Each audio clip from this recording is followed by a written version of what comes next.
உச்சத்தை தொட்ட தங்க விலை. மீட்க முடியாத அடகு நகையை விற்பதற்கு இதுவே சரியான நேரம். இனியும் யோசிக்காதீங்க. உங்க தங்க நகைய அதிக விலைக்கு விற்க சிறந்த வழி prime gold hub 9840551787. No compromise. உங்க சைடுலயும் எங்க சைடுலயும். It's a GT promise. GT Holidays, South India's #1 travel brand. இந்த கிறிஸ்துமஸை இன்னும் அழகாக்க காஞ்சிபுரம் SM சில்க்ஸில் 60% வரை சிறப்பு தள்ளுபடி. அருகில் உள்ள ஷோரூமை இப்பவே. ஆதநேயர்களுக்கு அன்பு வணக்கம். நேத்து விஜய் அவர்கள் மலேசியா புறப்பட்டுட்டாரு அப்படிங்கிற விஷயத்த பேசியிருந்தோம். அங்க மலேசியால இறங்கின உடனே எவ்வளவு ஆரவாரமான இறங்கலிங்க, குதிச்சாரு பாத்தீங்களா இல்லையா? குதிச்சாரு. அவரோட சிக்னேச்சர் ஸ்டெப் போட்டிருந்தாரு. சிக்னேச்சராவே மாத்திட்டீங்களா? ஆமா, எல்லாருமே அப்படிதானே சொல்றாங்க. அப்ப நம்மளும் அப்படியே சொல்றதுல தப்பு இல்லல்ல. அங்க இறங்கின உடனே அவருக்கு வந்து அந்த அன்கண்டிஷனல் லவ், ஒரு அம்மா வந்து கட்டி பிடிச்சி அழலா செஞ்சிருந்தாங்க. அந்த வீடியோலாம் அவ்வளோ வைரல். அங்க அந்த மலேசியாவுடைய பாரம்பரிய கலைன்ற மாதிரில ஏதோ காமிச்சாங்க. அதுக்கு ஸ்பீக்கரெல்லாம் விஜய் அவர்கள் தான் பிடிச்சிருந்தாரு. அந்த வீடியோஸ் தொடர்ந்து நேத்துல இருந்து அவரோட வீடியோஸ் தான் சோஷியல் மீடியாவை ஆக்குபைட் பண்ணியிருக்குன்னு நினைக்கிறேன். நேற்று விஜய் அவர்கள் மலேசியால கால்தனம் பதிச்சிட்டாரு அப்படின்ற ஒரு விஷயம் தான். நீங்க சொன்னீங்கல்ல, இந்த மாதிரி அவரோட வீடியோஸ் எல்லாமே வைரல் ஆகிட்டே இருக்கு அப்படின்ட்டு. எதனால, எப்படி, எங்க அப்படின்னு பார்த்தோம் அப்படின்னா, மலேசியாவில் இருக்கக்கூடிய டிஸ்ட்ரிபியூட்டரோட ஒரு அவரோட இந்த முன்னெடுப்புல தான் இவ்வளோ விஷயங்களும் நிறைய இடங்களையும் அவரோட காணொலியை நம்மளால பார்க்க முடியுது. அவர் வந்து ஏன் குதிக்கிறாரு, அவர் என்ன, அது நீங்க சொன்ன மாதிரி சிக்னேச்சர்னு ஒரு பக்கம் கொண்டாடுறாங்க, நக்கல்யா அவருக்கு அப்படின்ற மாதிரி ஒரு விஷயம் பார்க்க முடியுது. நீங்க அவரை எங்கெங்கெல்லாம் வரக்கூடாது தடுக்கிறீங்களோ, அவர் ஒவ்வொரு விஷயங்களும் பண்ணிட்டு இருக்காருல்ல, அது அவர் என்ஜாய் பண்றாரு. அங்க இருக்கக்கூடிய ஆட்கள் எல்லாமே ரொம்ப சைலண்டா, ஸ்ட்ரிக்டா, பின் ட்ராப் சைலண்ட்ல இருப்பாங்களாம். ஆனா இந்த மனுஷன் அப்படி கிடையாது இல்ல, அப்படின்னு காட்டுறதுக்காக தான் அந்த வர விஷயங்கள். நான் உங்கள ஒருத்தன் தானே, இவ்வளோ நாளா என்னை எப்படி பார்த்தீங்களா அப்படி பாருங்க. இன்கேஸ் நாளைக்கு என்ன வேணாலும் நடக்கலாம், அப்பயும் நான் இப்படி தான் இருப்பேன். நான் உங்களில் ஒருத்தன், உங்கள் அண்ணன், உங்கள் குடும்பத்தில் ஒருத்தன் தான் அப்படின்றத அந்த கணக்கிலே இருக்காருல்ல, அதுதான் ரொம்ப அழகாக இருக்குது, அதுதான் ரொம்ப பிடிச்சிருக்கு. அது அப்படியே இயல்பாக இருக்கட்டும் அப்படின்னு ஒரு விஷயம் பார்க்க முடியுது. இப்போ வந்து இறங்குனதுமே நீங்கள் கேட்டீங்க, இந்த அங்கே இருக்கக்கூடிய இசை கலைஞரெல்லாம் வச்சு ஒரு விஷயங்கள் வரவேற்பு பண்ணியிருந்தாங்களே, நினச்சி பாருங்கள். மலேசியாவில் அவர் இறங்கி போகிறாரு, அங்கே ஏர்போர்ட்லையா இருக்கட்டும், மற்ற இடங்களையா இருக்கட்டும், பொது வெளியிலையா இருக்கட்டும், எதுவுமே வச்சுக்க கூடாது. நேராக அங்கேருந்து ஒரு ஹோட்டலுக்கு போகிறாரு, அங்கே அந்த வரவேற்பு இருக்கலாம், ஒரு நிகழ்வு இருக்கலாம், ஒரு மாதிரி நிகழ்ச்சி ஏற்பாடு பண்ணியிருக்கலாம். ஆனால் அங்கே இருக்கக்கூடிய டிஸ்ட்ரிபியூட்டர் என்ன பண்ணுறாருன்னா, அந்த தோல் மேலே கைப்பட்டு ஒருத்தர் கூடவே ட்ராவல் பண்ணுறாருல, அவர் ஒரு டீமே செட் பண்ணிட்டாருங்க. ஒரு கிட்டத்தட்ட எப்படின்னா, ஒரு கல்யாணம், ஒரு ஃபங்க்ஷனுக்குலாம் நம்ம ஒரு அரேஞ்ச்மெண்ட் பண்ணுவோம்ல, கேமரா அப்படி இருக்கணும், நீங்கள் வீடியோ எடுங்க, நீங்கள் ஃபோட்டோஸ் எடுங்க அப்படின்னு ஒரு டீம் அரேஞ்ச் பண்ணுவாங்கள்ல, இவர் இந்த ஈவெண்ட்டுக்கு மட்டும் குறிப்பாக விஜய் அவர்களை ஃபாலோ பண்ண மட்டும் ஒரு டீம் அமைச்சிருக்காங்க. விஜய் அவர்கள் இறங்கினதுலேருந்து மறுபடியும் அந்த ஃப்ளைட் ஏறி இந்த டோர் மூடுற வரைக்கும் அவங்க அந்த டீம் அவர் மட்டும் தான் ஃபாலோ பண்ணுவாங்க. நம்மளுக்கு தெரிஞ்சு அந்த கேமராமேனாக நம்மளுக்கு கொடுத்துருச்சுருந்தாலும் கொடுப்பனையாக இருந்திருக்கும்னு நினைக்கிறேன். ஏன்னா அவரையே பார்த்துட்டு இருக்கிறதா நம்மளோட வேலையாக இருந்தால் எப்படி இருக்கும். அதுக்காகவே இங்கே பல பேர் ஏங்கிட்டு இருக்காங்க. அந்த கேமராமேன்ஸுக்கு அது கிடைச்சிருக்கு அப்படின்றப்ப ரொம்ப சந்தோஷமாக இருந்துச்சு.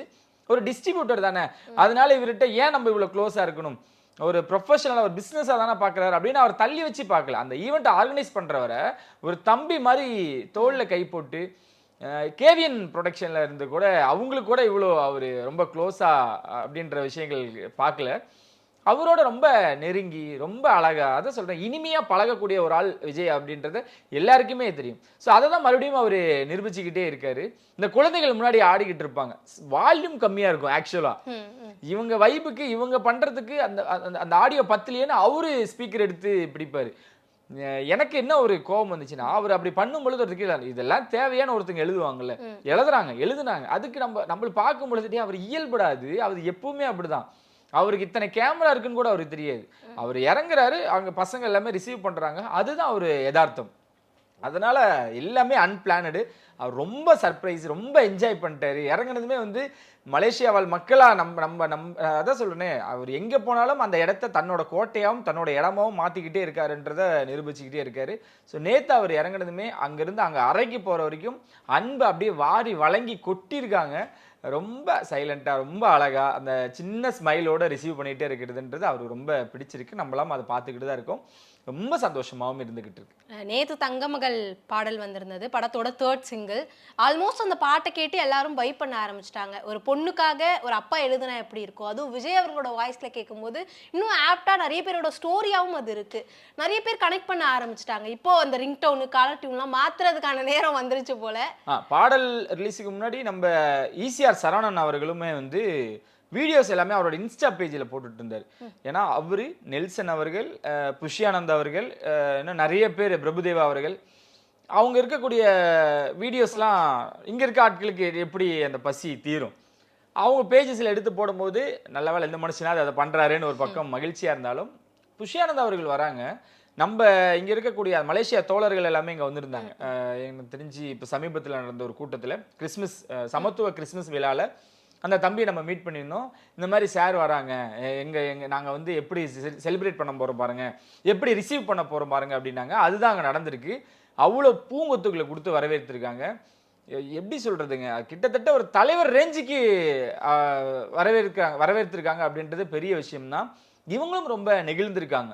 மற்ற இடங்களுக்கு போனோம் அப்படின்னா வேலை எத்தனை சொல்றேன், வேலைன்னு சுத்திட்டு இருந்தவங்களுக்கு லைட்டா ஒரு லீவ் மாதிரி போட்டு ஒரு ஃபேமிலி ட்ரிப் மாதிரி பண்ணா எப்படி இருக்கும், அந்த மாதிரியான விஷயங்கள் அங்க போயும் இவங்களோட வரவேற்பு பார்க்கும் பொழுது நம்மள இவங்க அங்கீகாரம் கொடுக்குறாங்களா, அது எவ்வளவு பெரிய விஷயமா இருந்துச்சு. அதுவும் நம்மளால பார்க்க முடிஞ்சது. அட்லி களமிறங்கிட்டாரு. அட்லிலாம் நேற்று அவ்வளோ ஸ்டைலிஷாக இருக்காரு. எங்கள் அண்ணனுக்கு நான் தாண்டா அப்படின்னு வந்து இறங்குறாரு பார்த்தீங்களா. அட்லி அவர்கள் வந்துட்டாங்க, நெல்சன் அவர்கள் வந்துட்டாங்க, அனிருத் ரொம்ப அழகா. எனக்கு தெரிஞ்சு அனிருத்தை வந்து நம்ம நிறைய விஷயங்கள் சொல்லுவாங்க, அவருக்கு இந்த காசு நிறைய இருக்குது, நிறைய படங்கள் இருக்குது, அதெல்லாம் மீறி செய்தியாளர்கள் ரொம்ப அழகாக சந்திப்பாருங்க. அவர் பேசக்கூடிய அவ்வளோ பேர் மைக்கு பிடிச்சி நீங்கள் அவர்கிட்ட நின்னீங்கன்னா கண்டிப்பாக உங்கள்கிட்ட பேசாமல் போக மாட்டார். அனிருத்தை பொறுத்த வரைக்கும் சொல்கிறேன், நான் பர்சனலாக நான் பார்த்துருக்கேன், அதனால சொல்கிறேன். அவருக்கு வந்து மெச்சூர்டு இல்லை வந்து ரொம்ப ஆட்டிடியூட் அப்படின்னு யாராவது ஒருத்தர் சொல்லி நீங்கள் கேட்டிருக்கீங்களா? கிடையவே கிடையாது.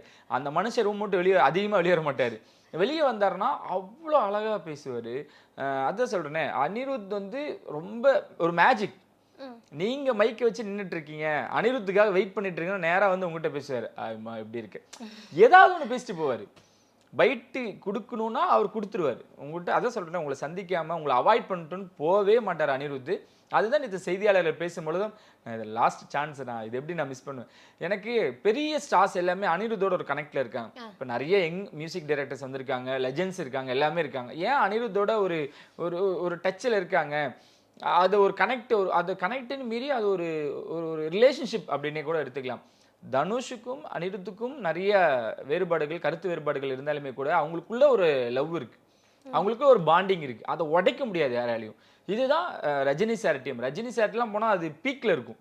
விஜய் சார்ட்டியும் அதே மாதிரி தான் இருந்துக்கிட்டே இருக்கு. அதனால அந்த மனுஷன் இது சொல்லும் பொழுது அண்ணனுக்காக போகிறோம், லாஸ்ட் சான்ஸ் அப்படின்ட்டு இருக்காரு. ரொம்ப அழகாக பேசியிருக்காரு. ஸோ எல்லா பிரபலங்களும் இறங்க ஆரம்பிச்சிட்டாங்க.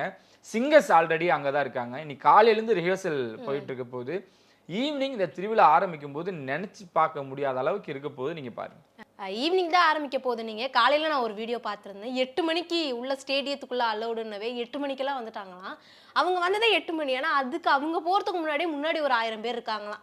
அவர் வீடியோ போட்டிருக்காரு, 8 மணிக்கு வர சொன்னாங்கன்னு வந்தோம், ஆனால் இவ்வளோ கூட்டமாக இருக்குது, எப்படி உள்ளே போக போகிறோன்னு தெரியல. அந்த டைம் அவங்களுக்கு பத்தாது. அதான் நான் சொன்னேன், அங்கே இருக்கக்கூடிய சிங்கர்ஸு, டிரெக்டர்ஸு, அங்கே இருக்கக்கூடிய டெக்னீஷியன்ஸ் எல்லாம் பேச இவர் புகழ்ந்து இவர் தான் சொன்னேன், இவர் எங்க சினிமாவுக்கு கொஞ்சம் ஓய்வு கொடுக்க போறாருங்க. அது யார் தாங்கிக்க முடியும்? எல்லாரும் அவங்களோட ஆதங்கத்தை பேச போறாங்க. பிரபுதேவா சார் வந்திருக்காருங்க, அவரோட பெர்ஃபார்மன்ஸ் எப்படி இருக்கும், அவரு பேசக்கூடிய ஸ்பீச்ன்றது எப்படி இருக்கும், அரசியல் கண்டிப்பா இருக்காது. பட் சினிமா சார்ந்து எல்லாருமே அவங்களோட ஆதங்கத்தை கொட்ட போறாங்க. அது இல்லாம அவருக்கு ஒரு ட்ரிபியூட் பண்ண போறாங்க. டைம் பத்தாது. அந்த மனுஷன் எத்தனை படம், 69 படம் நடிச்சிட்டாரு. ஒரு படத்துல இருந்து ஒரு பாட்டுனால எவ்வளவு நேரம், ஒரு படத்துல இருந்து ஒரு டெக்னீஷியன் 5 நிமிஷம் எடுத்துட்டாலும் எவ்வளவு நேரம். ஸோ விஜய் சார் பேசணும், இந்த படத்துல இருந்து பேசணும், ஜனநாயகன்ல இருந்து டெக்னீஷியன்ஸ் பேசணும், ப்ரொடியூசர்ஸ் அவருக்கு நன்றி கடன் பட்ட எல்லா ப்ரொடியூசர்ஸும் மேலே ஏற்றணும், தேட்டரை ஓனர்ஸ் மேலே ஏற்றணும். இவ்வளோ பேர் மேலே ஏறினா என்னத்துக்கு ஆகும் அந்த ஸ்டேஜ்? எவ்வளோ நேரம் தான் 10ன்னு ஒன்று இருக்குல்ல. அதனால அந்த திருவிழாவை அந்த டைம் ஸ்கெடியூலுக்கு ஏற்ற மாதிரி அவங்க பிளான் பண்ணியிருக்காங்க. எல்லாருமே அதான் சொல்கிறேன், நீங்கள் சொன்ன மாதிரி இல்லை, அந்த அரங்கத்துக்கு வெளியும் எல்லாம் கூட ஆரம்பிச்சிட்டாங்க. இப்போ இருந்த காலையிலேருந்து நிற்கிறாங்க. நீங்கள் சொல்லுங்க 8 மணின்னு, காலையிலேருந்து நிற்கிறாங்க. பாஸ் இல்லாதவங்களாம் நிற்கிறாங்க, டிக்கெட் இல்லாதவங்க நிற்கிறாங்க. வைப் ஆகிட்டு போகிறோம். எனக்கு தெரிஞ்சு இது ஓப்பன் ஸ்டேடியமாக இருந்ததுன்னா 10 இருக்காதுன்னு நினைக்கிறேன். ஸோ அங்கே இருக்கக்கூடிய அந்த அரசாங்கம் பயங்கர ஸ்ட்ரிக்ட்டு. அது எப்படி அதை கரெக்ட் நம்ம சொல்கிற மாதிரி அது அழகாக முடியும், எமோஷ்னலாக முடியதான் செய்யும். எப்படி நடக்குதுன்றதை நம்ம கண்டிப்பாக பொறுத்திருந்தா பார்க்கலாம். இந்த பாட்டு வந்த பிறகு பகவந்த் கேசரி படத்தோட ரீமேக் தான் ஜனநாயகன் அப்படிங்கிறது ஆல்மோஸ்ட் கன்ஃபார்ம் ஆயிடுச்சு போல. ஏன்னா அந்த விஷயத்தை அதிகமாக பேச ஆரம்பிச்சிட்டாங்க எல்லாருமே. நீங்கள் பார்த்துருந்தீங்களா? அதான் அந்த பாடல் ஒன்று, அதையும் இந்த பாடலையும் கம்பேர் பண்ணுறாங்க. நான் மீண்டும் சொல்கிறேன், இது அந்த படத்தோட ரீமேக் தான், அதில் மாற்று கருத்தே இல்லை. இருந்தால் என்ன ஏங்க, நான் மறுபடியும் சொல்கிறேன், பத்ரின்னு ஒரு படம், கில்லி எடுத்துக்குங்க. கில்லி வந்து தெலுங்குலேருந்து நம்ம பண்ணதுதான். அது அவங்களுக்கே நம்ம சேலஞ்ச் பண்ணோம். நம்ம தான் டாப்பு. கில்லி ஹிந்தி, தெலுங்கு, கன்னடான்னு எல்லா லாங்குவேஜ்லையுமே ரீமேக் பண்ணப்பட்ட படம் கில்லி. ஆனால் நீங்கள் இதில் வசூலில் பாருங்க தமிழ் தான் நம்பர் 1. பத்ரியை கம்பேர் பண்ணி பாருங்க, நம்ம தான் இருப்போம். ஒவ்வொரு படங்களையும் நீங்கள் கம்பேர் பண்ண நம்ம ஆட்கள் இப்போ செதுக்குவாங்க. குறிப்பாக நம்ம வினோத் அவர்கள் சொன்ன நேர்கொண்ட பார்வை. அஜித் சார் வந்து என்ன இப்படி காட்டிட்டாங்க, ட்ரெய்லர் இப்படி இருக்கு அப்படின்லாம் நம்ம சொல்லிட்டு இருந்தோம். படம் வந்ததுக்கப்புறம் பெண்கள் கொண்டாடி தள்ளிட்டாங்க. அவரோட மேக்கிங் ஸ்டைல் நல்லா இருக்கும். இன்ன வரைக்கும் தீரனை ஏன் நம்ம கொண்டாடுறோம், இன்ன வரைக்கும் ஏன் சதுரங்க வேட்டையை கொண்டாடுறோம், துணிவு, இந்த மாதிரி ஒவ்வொரு படங்களையும் செதுக்கக்கூடியவர் தான் அவர். ஒரு ரீமேக் கரெக்டான ஒரு ஆள்கிட்ட கொடுக்கணும்ல, அதை தான் பண்ணியிருக்காங்க. வினோத் அவர்கள்ட்ட கொடுத்துருக்காங்க. நீங்கள் நேர்கொண்ட பார்வையை எப்படி நம்மளுக்கு ஒரு சாட்டிஸ்ஃபைடான ஒரு படமாக இருந்துச்சு, அதுலேயும் பெண்களுக்கான ஒரு குரலாக தான் அந்த படம் இருக்கும். இவரோட இன்புட்ஸ் அதான் சொல்கிறாங்களே, அந்த படத்துலேருந்து ஒரு 60-40ன்றாங்க. 60% எடுத்திருக்கோம், 40% விஜய் அவர்களுக்காகவும் வினோத்துக்காகவும் நிறைய மாற்றங்கள் செஞ்சுருக்காங்க அப்படின்றாங்க. ஏங்க நீங்கள் 100% பண்ணுங்க, அதுலேருந்து ஒரு நாட் எடுத்துக்கங்க, அதில் இருக்க ஒரு ஸ்டோரியை மட்டும் எடுத்துக்கங்க, அதில் இருக்க எமோஷனை மட்டும் எடுத்துக்கங்க, வினோத் பண்ணி பாருங்க, அவர் பார்த்துப்பார் அப்படின்ற நம்ம அப்படி நம்ம ஃப்ரீயாக விட்டுற வேண்டியதான். நம்ம கேள்விப்பட்ட வரைக்கும் ரொம்ப கமர்ஷியலாக ரொம்ப அழகாக படம் வந்திருக்கு. கொண்டாடலாம், எமோஷ்னலாக கனெக்ட் ஆகலாம், படத்தை பயங்கரமாக செலிப்ரேட் பண்ணலாம். அதுதான் ஜனநாயகன். நீங்கள் பகவத் கேசரினால அந்த படமும் அந்த படம் நல்லா இருக்குங்க, ஹிட்டுங்க, நல்ல வசூலுங்க. நம்ம அதனால வந்து என்ன பாலையா படம் அப்படின்னு பார்க்காதவங்க வேணால் பாலையா படம், நான் என்ன சொல்கிறேன், அந்த படத்தை பார்க்காதீங்கன்றேன். இது உங்களுக்கு ஃப்ரெஷ் கண்டென்ட்டாக இருக்கும். படம் பார்த்தவங்களுக்கு இது ஃப்ரெஷ்ஷாக தான் இருக்கும். ஏன்னா அது வேற, அங்கே இருக்கக்கூடிய படங்கள் அதான் சொல்கிறேன், அங்கே இருக்க படம் இந்த கண்டென்ட் இங்கே வருது அப்படின்ற பட்சத்தில் யாரை வச்சு வருது, யார் அதை செதுக்குறாங்கன்னு ஒரு விஷயம் இருக்குல்ல, அதை அப்படியே ஓரமாக தூக்கி போட்டுருங்க. அதை நீங்கள் பார்த்தவங்க மறந்துடுங்க, பார்க்காதவங்க பார்க்கவே பார்க்காதீங்க. இது உங்களுக்கு ரொம்ப சூப்பராக இருக்கும். நேற்று நம்ம விஜய் அவர்களை பற்றியும் அந்த ஆடியோ லான்ச் பற்றியும் நிறைய விஷயங்கள் பேசியிருந்தோம். யார் யாரெல்லாம் வருவாங்கன்ற மாதிரியும் பேசியிருந்தோம். நமக்கு முன்னாடியே கண்டென்ட்டில் கீழே கமெண்ட்டில் வந்து ஒரு விஷயம், ஏகே வரப்போகிறாரு, எஸ்டிஆர் வரப்போகிறாரு, தனு சார் வரப்போகிறாருன்னு நிறைய விஷயங்கள் பார்க்க முடியுது. இதெல்லாம் பார்க்கும்போது வந்தால் நல்லா இருக்குமே, நமக்கே ஒரு ஃபீல் வருது இல்லை? அதை பார்த்துருந்தீங்களா? ஏகே மலேசியாவில் இருக்கும் பொழுது நம்மளே பேசியிருந்தோம், ஒருவேளை ஏகேவோட ரேஸ் அந்த ட்ராக்ல ஓட்டக்கூடிய விஷயங்களை விஜய் சார் போய் பார்ப்பாரா, இங்கே இந்த ஸ்டேஜில் ஏகேவோட ப்ரெசன்ஸ் இருக்குமானா நம்ம பேசினோம். வாய்ப்புகள் இல்லை அப்படின்றது நம்ம என்ன சொல்லணும்னா, வாய்ப்பு இருக்கான்னு பேசணும். அங்கே இருக்கும் பொழுதே நம்ம டவுட்டடாக சொல்லும் பொழுது அவர் இங்கே இப்போது சென்னை வந்துட்டு தான் நம்ம கேள்விப்படுறோம். அதாவது அவர் இப்போ இந்தியாவில் தான் இருக்காருன்னு நம்ம கேள்விப்படுறோம்.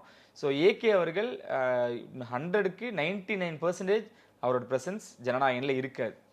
அவங்களுக்குள்ள ஒரு ஃப்ரெண்ட்ஷிப்புங்க, ஏன் இந்த மாதிரி இன்ன வரைக்குமே பேசாமல் இருப்பாங்க, அப்புறம் எப்படி போயிட்டு இருக்குன்னு கேட்பாங்க, உங்களுக்கு எப்படி தலை இருக்குன்னு அவர் கேட்டிருப்பாங்க, எனக்கு ரேஸ் நல்லா போயிட்டுருக்கு, எனக்கு அரசியல் இப்படி போயிட்டுருக்கு, இந்த மாதிரியான விஷயங்கள் கட்டமைக்கிறாங்க அப்படின்னு. அது ஒரு ஃப்ரெண்ட்ஷிப்பாக இருக்கும். மீண்டும் சொல்லட்டுங்களா, ஏகேவை பொறுத்த வரைக்கும் நண்பனுக்கு ஒன்றுனா எப்பவும் வரக்கூடியவர் தான். ஸோ இதில் ஏன் அப்படின்ற ஒரு விஷயம் வரும் பொழுது இந்த மாதிரியான நிகழ்ச்சிகளை அவர் வந்து என்றைக்குமே ஊக்குவிக்க மாட்டார்ன்ற ஒரு விஷயம். ஆனால் விஜய் அவர்களோட கடைசி ஈவெண்ட், அதனால அவர் வந்தால் நல்லா இருக்கும், வந்திருக்கலாம் அப்படின்னு நினைக்கக்கூடிய அந்த ஆதோபித்த நெஞ்சங்களுக்கு சின்ன ஒரு வருத்தம்னு சொல்ல முடியாது. அதுதான் ஏகே அவர்கள். அவர் அது கலந்துக்கவும் மாட்டார் அப்படின்ற ஒரு விஷயத்த நம்ம இந்த இடத்துல சொல்லலாம். 99% அவர் போக வாய்ப்புகள் இல்லை. அதுக்கு அடுத்த கட்டம் இருக்கக்கூடிய நடிகர்கள் போவாங்களா அப்படின்னா, சூர்யா அவர்களும் விக்ரம் அவர்களும் போகல, அதுலேயும் நம்ம உறுதியாக இருக்கும். சிம்பு, தனுஷ் இவங்க 2 பேரும் அங்கே போகனதாகவும் கேள்விப்படுறோம். கிட்டத்தட்ட அது கன்ஃபார்மாக சொல்கிறாங்க. 2 தரப்புலையும் நம்ம கேட்டோம். சிலம்பரசன் அவர்கள் கிறிஸ்மஸ் கொண்டாட்டத்துக்காக அவங்க தங்கை வீட்டுக்கு போனதாக நம்ம பார்க்க முடியுது. அதை முடிச்சுட்டு அதுக்கப்புறம் அவங்க டீமுக்கே நிறைய விஷயங்கள் ரிவீல் பண்ணாமல் அந்த மனுஷன் திடீர்னு ஏதாவது பண்ணுவாருங்க, அது அவருக்கு பிடிச்சதான் பண்ணுவார். யாரோட என்ன பண்ணலாம் அப்படின்லாம் கேட்க மாட்டார், நான் அதை பண்ணுறேன் அப்படின்னு பண்ணிட்டு தான் சொல்லக்கூடிய ஆள். எஸ்டிஆர் அவர்கள் நிறைய மாற்றங்களோடு இருக்கார். ஏகேவோட ரேஸை போய் பார்த்துருக்காரு. அதனால் தளபதிக்காக அவர் பண்ணக்கூடிய விஷயங்கள் பண்ணலாம் அப்படின்னு பார்க்க முடியுது. ஆனால் வாழ்த்துக்கள்லாம் சொல்லிட்டாரு, அவரோட வருத்தத்தையும் தெரிவிச்சிட்டாரு, என்னென்ன நீங்கள் இதுலேருந்து கிளம்புறீங்களா அப்படின்ற ஒரு விஷயமும் ஷேர் பண்ணப்பட்டிருக்கு. தனுஷ் அவர்கள் நீங்கள் ஆஃப் ஸ்க்ரீனில் கூட கேட்டிங்கன்னு நினைக்கிறேன், கத்தி படத்தோட அந்த ஆடியோ லான்ச்சில் அண்ணனுக்காக வந்து எவ்வளோ சைலண்ட்டாக குவைட்டாக உட்காந்துருக்காரு பாரு அப்படின்னு பேசுவார். அந்த வீடியோ மேலே ஓடுது, கீழே வந்து 2025 அப்படின்னு போட்டு லோடிங். ஸோ இங்கேயும் வரப்போறாரு, பேச போறாரு, அந்த வீடியோ நாங்கள் எடுத்து போட போறோன்றதுக்காக அந்த வீடியோ போட்டிருப்பாங்க போல. இவ்வளோ அழகா நம்ம எதிர்பார்த்துக்கிட்டு இருக்கோம். நிறைய பேர் எழுதுறது என்னன்னா, இவங்க வந்து அவருக்கு அகேன்ஸ்டாக பண்ணுறாங்க, இவரோட ஃபேன்ஸை பிடிக்கிறதுக்காக பண்ணுறாங்க. இனி விஜய் சாரோட ஃபேன்ஸ் வந்து காமன் ஆடியன்ஸாக மாறிட்டாங்க, அதை எல்லாரும் புரிஞ்சுக்கணும். இந்த ஈவெண்ட்டுக்கு வரனால தான் அவங்க ரசிகர்கள் இவங்க ரசிகர்கள் இல்லை. தனுஷுக்கு ஒரு பெரிய ஃபேன் ஃபாலோவர்ஸ் இருக்காங்க, சிலம்பரசனுக்கு ஒரு பெரிய ஃபேன் ஃபாலோவர்ஸ் இருக்காங்க, சிவகார்த்தின்னு ஒரு பெரிய ஃபேன் ஃபாலோவர்ஸ் இருக்காங்க. இங்கே வந்து நீங்கள் ரொம்பலாம் போட்டு பிச்சுக்கிட்டு இதுவாக இருக்குமோ அதுவாக இருக்குமோலாம் இல்லை. தளபதி ரசிகர்கள் இனி சினிமாவை கொண்டாட போகிறாங்க. அதில் எந்த கருத்தும் இல்லை. யாரும் எதிரியும் கிடையாது, நண்பனும் கிடையாது.